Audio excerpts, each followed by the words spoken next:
आज हम लोग बेटा first law of thermodynamics chapter में, ठीक है, आज हम लोग बात किसकी करेंगे? Zeroth law of thermodynamics. अब आप लिखो ऐसे जीरोथ लॉ ऑफ थर्मोडायनेमिक्स, ठीक है, यहां से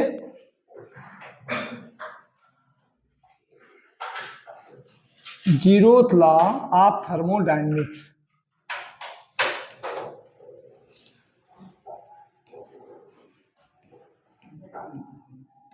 लॉ ऑफ थर्मोडायनेमिक्स ये क्या है, इसको समझिए।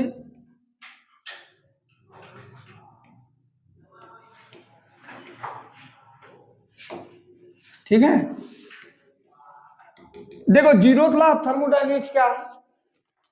जैसे ये कहता है ना कि अगर दो बॉडी थर्मल इक्विलिब्रियम में है, if two body are in thermal equilibrium, और उनके साथ अगर तीसरी बॉडी भी टच करा दी जाए तो वो तीनों आपस में थर्मल इक्विलिब्रियम में हो जाएंगे। जैसे ये कहता है ना, मान लेते हैं ये दो बॉडी थर्मल इक्विलिब्रियम में है, इसका मतलब है इनके टेम्परेचर आपस में क्या है, सेम है। जैसे मान लो ये ए और बी है, these are the thermal equilibrium.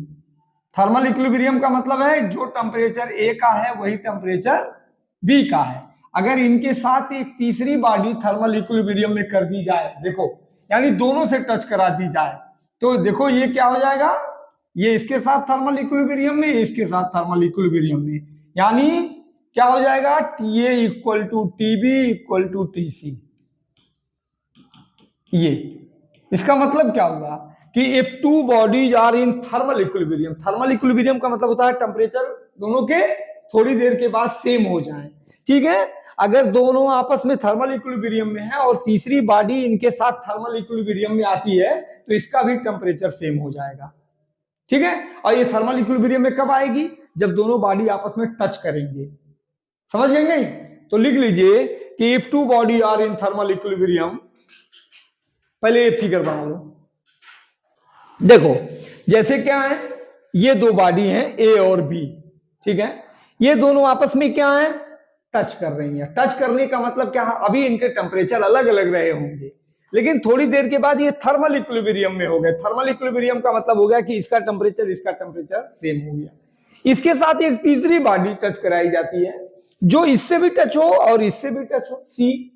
तो अब इससे क्या होगा, टेम्परेचर यहां से यहां आएगा, यहां से यहां आएगा, तो तीनों जब आपस में टेम्परेचर सेम हो जाते हैं तो कहा जाता है कि all are in the thermal equilibrium, these are the zeroth law of thermodynamics.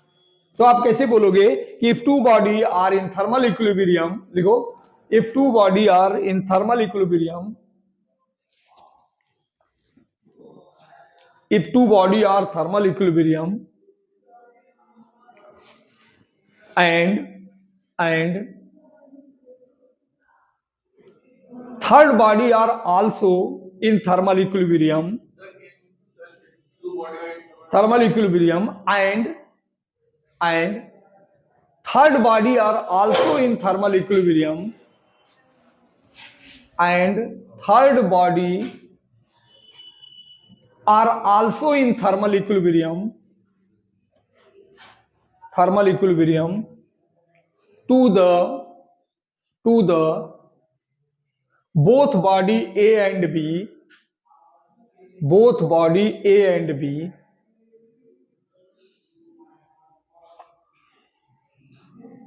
then all body or temperature are equal, all body or temperature are equal, all body or temperature are equal, these are known as zeroth law of thermodynamics, zeroth law of thermodynamics। ठीक है बेटा, इतनी बात समझ में आई? इसको zeroth law of thermodynamics बोलते हैं। आए समझ में? अब आप लिखोगे जीरोथ लॉ ऑफ थर्मोडायनेमिक्स के बाद क्या करना है, इंटरनल एनर्जी। हेडिंग डालिए, बहुत इंपॉर्टेंट चीज है इंटरनल एनर्जी। Internal energy. देखो इंटरनल एनर्जी क्या होता है, पहले इसको समझने की जरूरत है।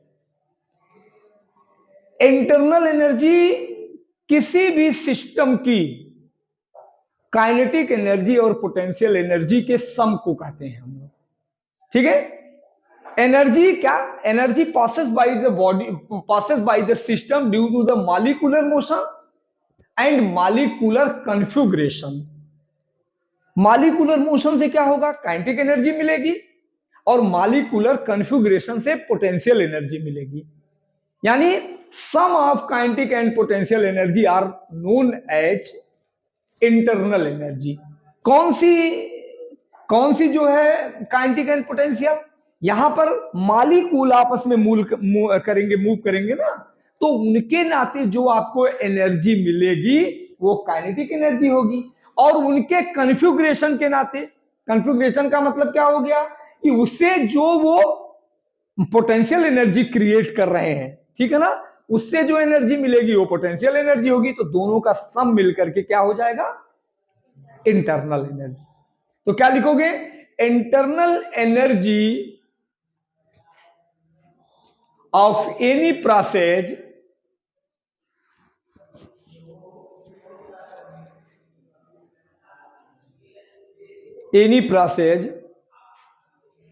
is the sum of kinetic energy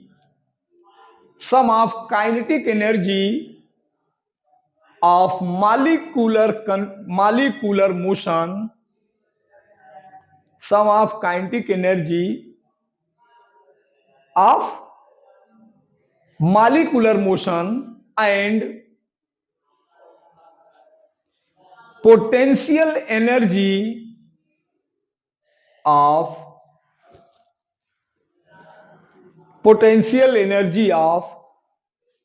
molecular configuration or configuration। ना बेटा, मेरी बात समझ में आ गई? तो इसका मतलब है इंटरनल एनर्जी को लिखते कैसे हैं, यू से। तो इंटरनल एनर्जी हो क्या गई, अगर देखा जाए तो किसी भी प्रोसेस की इंटरनल एनर्जी क्या हो जाएगी, ये आपकी हो जाएगी काइनेटिक एनर्जी और plus potential energy. Potential energy कहां से मिली, मॉलिक्यूलर कॉन्फ़िगरेशन से, और ये कहां से मिली, पोटेंशियल एनर्जी, और ये कहां से मिली, मॉलिक्यूलर मोशन से मिल गई। मेरी बात समझ में आई? अच्छा, इंटरनल जो एनर्जी होती है ना, जब कभी किसी भी सिस्टम की हीट को कांस्टेंट वॉल्यूम पर मेजर करोगे ना, वो इंटरनल एनर्जी हो जाएगी। तो आप क्या लिखोगे, internal heat measured in constant volume process, लिखिए heat measured in constant volume process, constant volume process are known as internal energy।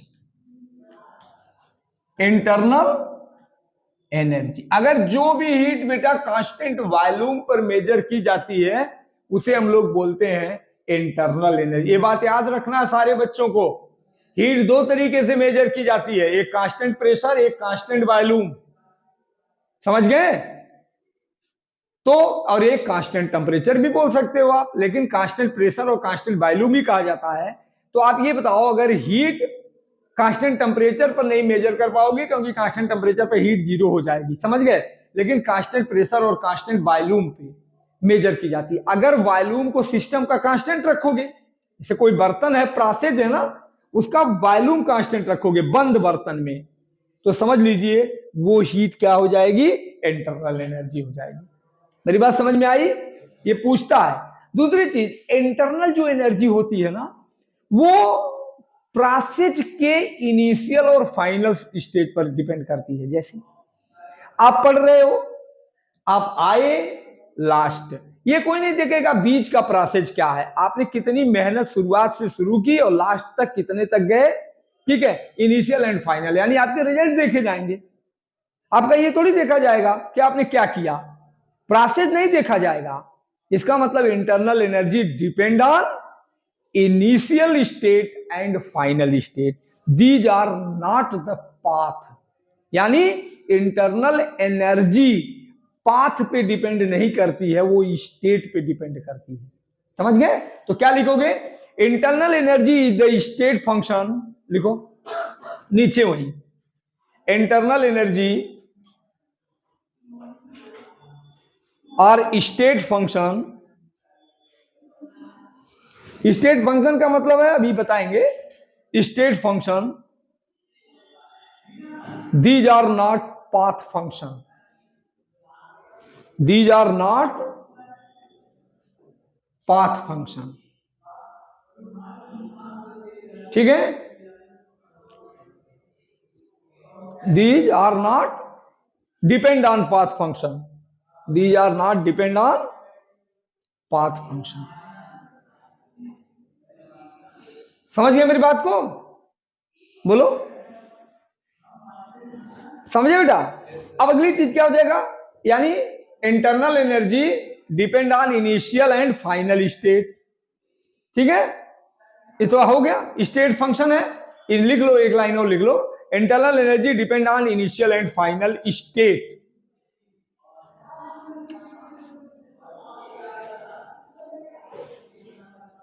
ठीक। अच्छा, एक होता है bomb calorimeter.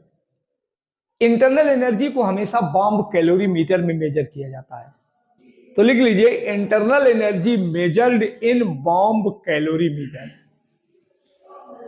Internal energy is measured in bomb calorimeter.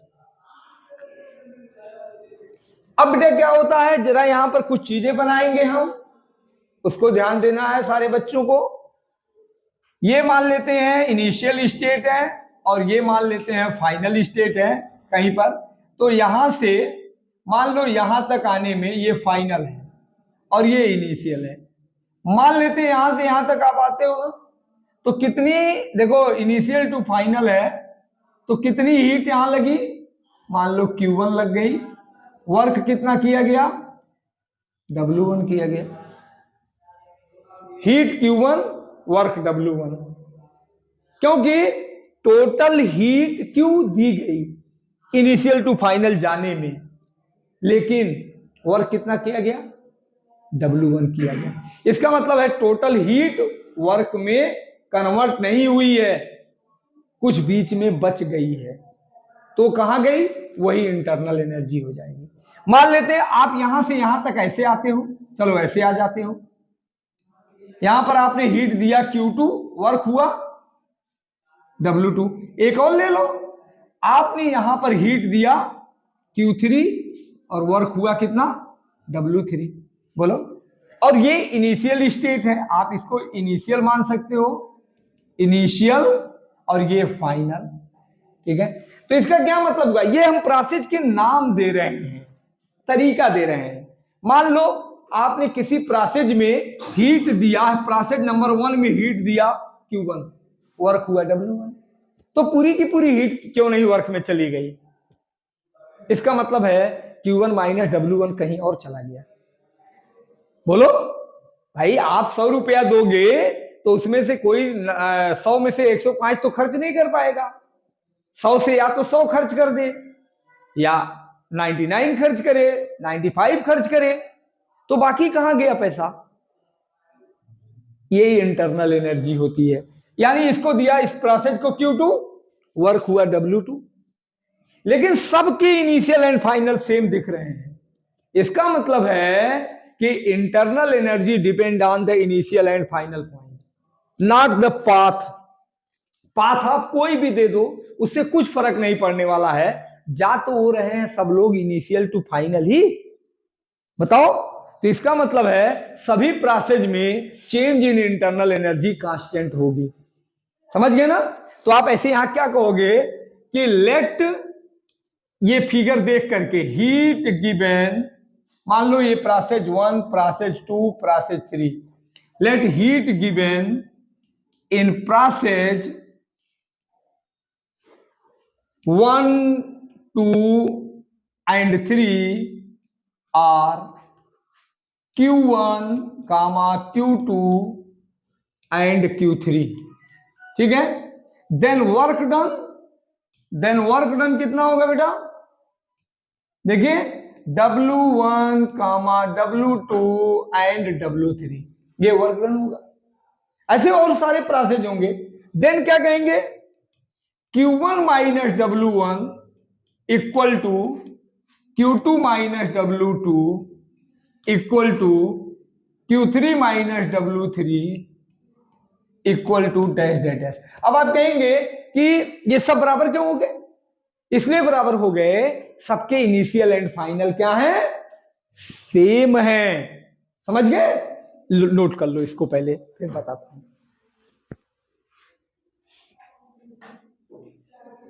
अब देखो बेटा, ये चेंज इन एनर्जी कहां गई? इसी को क्या बोलेंगे? Change in internal energy. तो हम लोग क्या बोलेंगे यहां पे? Change in internal energy, change in internal energy, internal energy delta U, देखो ऐसे, equal to Q minus W। और यही जानते हो क्या है तुम्हारा बेटा? इसी को फर्स्ट लॉ ऑफ थर्मोडायनेमिक्स भी बोलते हैं।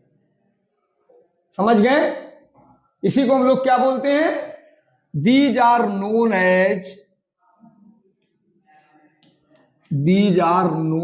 As first law of thermodynamics. साथ साथ इसी में आप फर्स्ट लॉ ऑफ थर्मोडायनेमिक्स भी पूछेगा तो आप यही डिफिनीशन दोगे, थर्मोडायनेमिक्स।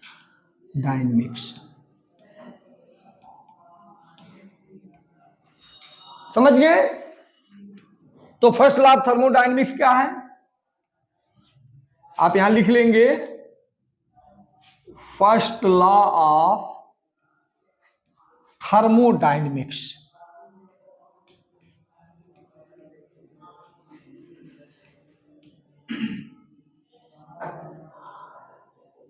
डायनेमिक्स, ठीक है? ये बेटा फर्स्ट लॉ ऑफ थर्मोडायनेमिक्स क्या है? एनर्जी क्या हुई? Neither create not destroy but it change on form to another form. क्या कहेंगे? Energy neither create nor destroy, energy neither create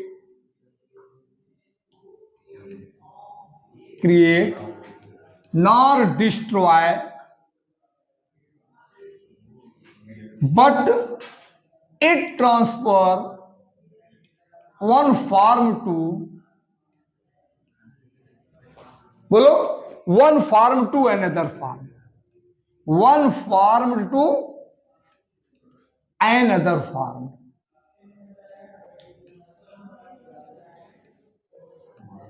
ठीक है बेटा, ऐसे लिखना है इसको। और यही है आपका डेल्टा यू बराबर डी क्यू माइनस। अगर आपको इंटरनल एनर्जी लिखने को आएगा तो आप फर्स्ट लॉ ऑफ थर्मोडायनेमिक्स में ही इंटरनल एनर्जी को भी लिखेंगे, और फर्स्ट लॉ आएगा तो वही चीज लिखेंगे सेम। समझ गए? क्योंकि internal energy he first law of thermodynamics है। तो इसका डिफरेंशियल फॉर्म कैसे लिखेंगे? देखिए, डी यू बराबर डी क्यू और minus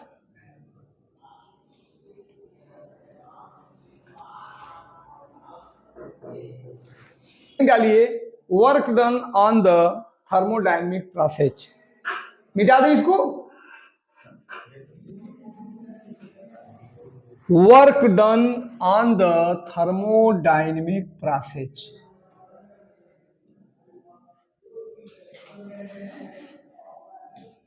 on the thermodynamic process.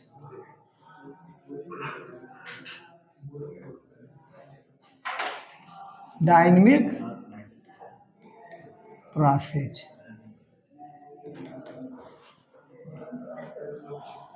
Work done on the thermodynamic process. देखो बेटा कैसे वर्क डन, अब इसको कैसे तुमको बताना है, देखो इधर देखो, ये मान लेते हैं एक थर्मोडायनेमिक प्रोसेस है, ठीक है। इसके अंदर यहां पर पिस्टन लगा हुआ है, ये है आपका, ये पिस्टन है, पिस्टल नहीं पिस्टन, ए बेटा ये पिस्टन है, देखो ये इसके ऊपर क्या है, इसके अंदर गैसें हैं, ऐसे इसके अंदर गैसें हैं, ठीक है। हाँ हाँ नहीं नहीं नहीं ऐसे है, देखो इसके अंदर गैसें हैं, ठीक है। अभी इसका वॉल्यूम कितना है, अभी इसका वॉल्यूम बेटा कितना है, देखो अभी इसका वॉल्यूम है V1, समझ रहे हो ना, बोलिए। मान लेते हैं यहां पे ध्यान दीजिए, आपने इसको दबाया और दबा करके इसका वॉल्यूम कितना कर दिया,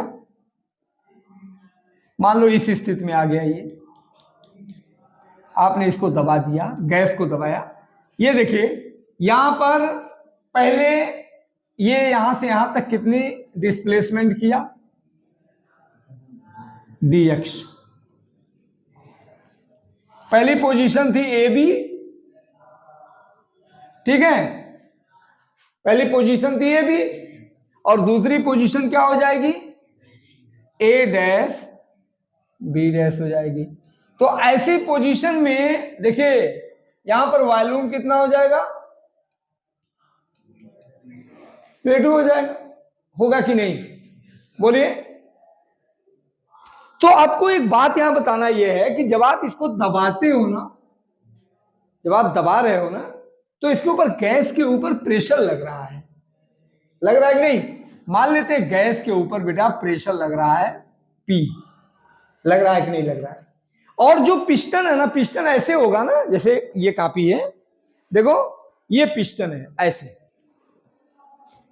तो इस पिस्टन की एरिया होगी ना, एरिया पिस्टन मान लो ए है, तो अगर ये दबाएगा या ऊपर जाएगा तो वर्क करना पड़ेगा, या तो गैस काम करेगी या तो गैस पर काम करेंगे।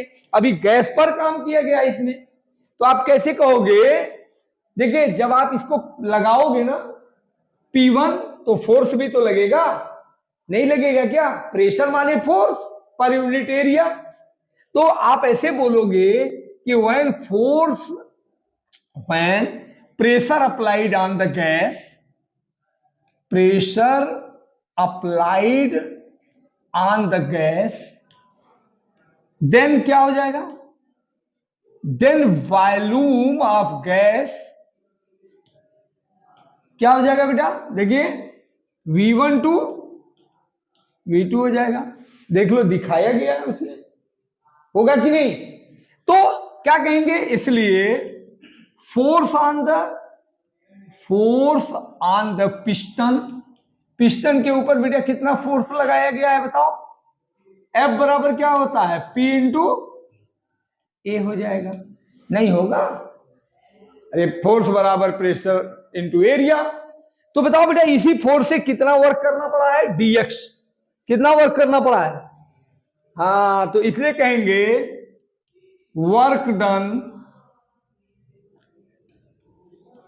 डन ऑन द गैस, देखिए F बराबर कितना होता है बेटा, वर्क बराबर कितना होता है, फोर्स इंटू, बिल्कुल सही,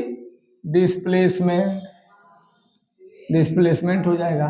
तो वर्क बराबर फोर्स इंटू डिस्प्लेसमेंट कितना है, इसको इक्वेशन 1 मान लो, इसको इक्वेशन 2 मान लो, बोलो वैल्यू पुट कर देना, इसमें कुछ करना नहीं है, put the value from 1 into, समझ में बात आ रही है नहीं, फ्रॉम 1 इंटू, जब आप वैल्यू पुट करोगे तो वर्क कितना हो जाएगा, देखिए P इंटू ए इंटू dx। अच्छा बेटा एरिया इंटू dx क्या हो जाएगा, वॉल्यूम, लेकिन चेंज इन वॉल्यूम, भाई dx ही तो डिस्टेंस कवर की गई है, तो कहेंगे यहां पर वर्क बराबर हो जाएगा P into change in volume delta we, या डीवी भी कर सकते हो। यहां डेल्टा वी क्या आ जाएगा, change in area, change in volume. अब बेटा डेल्टा वी आएगा कितना, V2 माइनस V1, तो इसकी वैल्यू निगेटिव आएगी। तो जब गैस पे काम किया जाएगा तो ये चीज आ जाएगी।